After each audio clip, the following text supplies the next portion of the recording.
כיף לכם לעשות עם דניאל? Anything.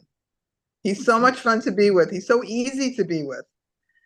עם דניאל הכי כיף לי ללכת איתו להפועל ירושלים בכדורסל ולקנות לו פחית שתייה.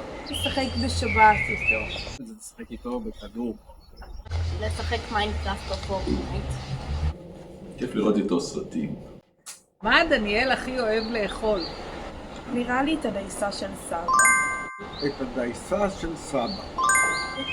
נראה לי המבורגר. זה המבורגר טוב, או סטייק טוב. Burgers, no? המבורגר. The apple pie with the ice cream at the Inbal Hotel. זיכרון טוב מהילדות של דניאל. דניאל היה בערך בן שנתיים, אולי 2.5. אז יונתן בא אליו, עמד לידו, ודניאל פשוט הכיל מהקערה שלו את יונתן.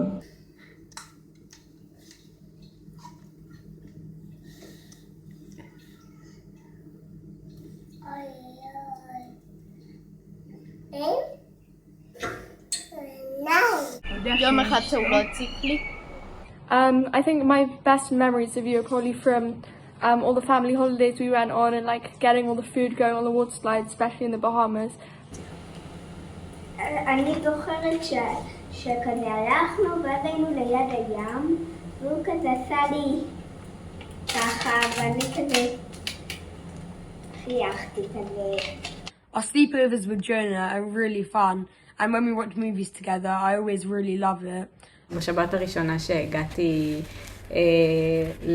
לבית של סבא וסבתא, זה היה בחיפה, אז הוא היה ממש ממש פיצי, והוא הזמין אותי לשבת ולשחק איתו בלגו. זה היה ממש נחמד. ספרו סיפור מצחיק על דניאל. He put the food pillow underneath his Zeta before he sat down at the table. אוקיי, אז פעם אחת הייתה לנו בייביסיטר, היא שלחה את דניאל לישון חצי שעה כזה לפניי.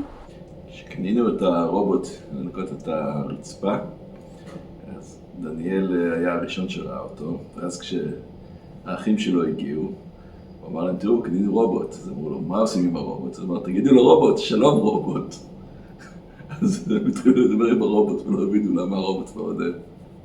אז אחרי חצי שעה אני גם הולכת לישון. אני מסתכלת על המיטה של דניאל ואני לא רואה אותו. אז אני הולכת לבייביסיטר ואני אומרת לה, איפה דניאל? ושתינו מתחילות להיבהל. הלכתי לטייל עם שונה בלילה, ואז ראיתי בפארק את דניאל עם כל החברים שלו, והם שוב כזה דיברו וזה, ואז עשיתי לו שלום, והוא כזה הסתכל עליי, והתעלם, והמשיך כאילו לדבר עם חברים כאילו, כדי לא להיות מובך מהדוד הזקן. כשאני נכנסת לשירותים אני רואה את דניאל פשוט מקורבל שם על השטיח בפינה ישן. מסתבר שהוא היה כל כך עייף שהוא פשוט נרדם באמצע שהוא צחצח שיניים. דניאל כשהוא היה בן בערך 4, הוא ביקש מסבא כסף, הוא ראה שם שטר של 20 שקל, סבא אמר לו, טוב תיקח את זה תתחלק עם יונתן. אמרתי להם תחלקו ביניכם. דניאל לקח את השטר. ואז הוא חתך את השטר של ה-20 לחצי ואמר הנה חילה. מה לדעתך דניאל יהיה כשיהיה גדול? Very successful.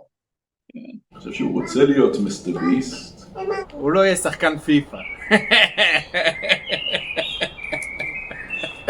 דניאל הוא מאוד שומר סוד, ויש סיכוי שהוא יהיה אולי במוסד. הוא יהיה מרגל בצבא. רוצים לו להיות מרגל. But he has very good people skills, so he'll be okay. הוא כל הזמן מצליח לשכנע אנשים לעשות דברים.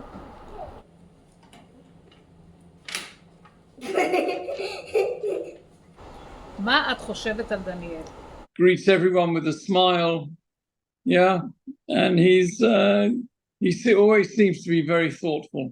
הייתי יושן אצלה בבית על הספה, כל בוקר הוא היה פשוט קופץ עליי, ולא מתחשב בי ומעיר אותי בכל הקולות. דניאל הוא ילד מאוד חברותי.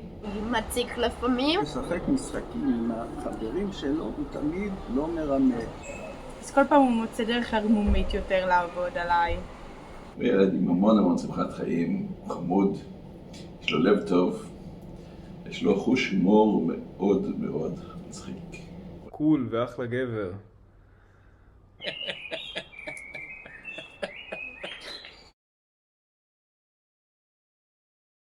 מה אתה מאחל לדניאל? אני מאחלת לו שיצליח בכל מה שהוא עושה. שלום דניאל, מזל טוב על הבר מצווה שלך, אנחנו כל כך שמחים שאנחנו יכולים לחגוג איתך. כשאני חושבת עליך, אני חושבת בעיקר על 3 דברים. א', על החיוך הנהדר שלך. ב', אני חושבת על כל הקונצרטים שהלכנו אליהם ביחד, ואיך רקדת עם כל הבנים, וכמה כיף היה. ודבר שלישי, אני זוכרת שאתה ויונתן הייתם תמיד דופקים על הדלת שלנו, האם איתן יכול לשחק איתנו?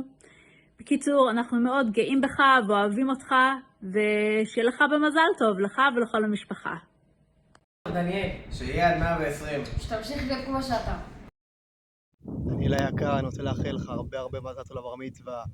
מאחל לך שתמשיך תמיד להיות מי שאתה, שתעזור, תדחוף את כולם, תהיה מוביל, תהיה חבר טוב, תהיה אח טוב, תהיה בן טוב. יאללה, אוהב אותך, מזל טוב אח שלי. היי דניאל, מזל טוב על הבר מצווה.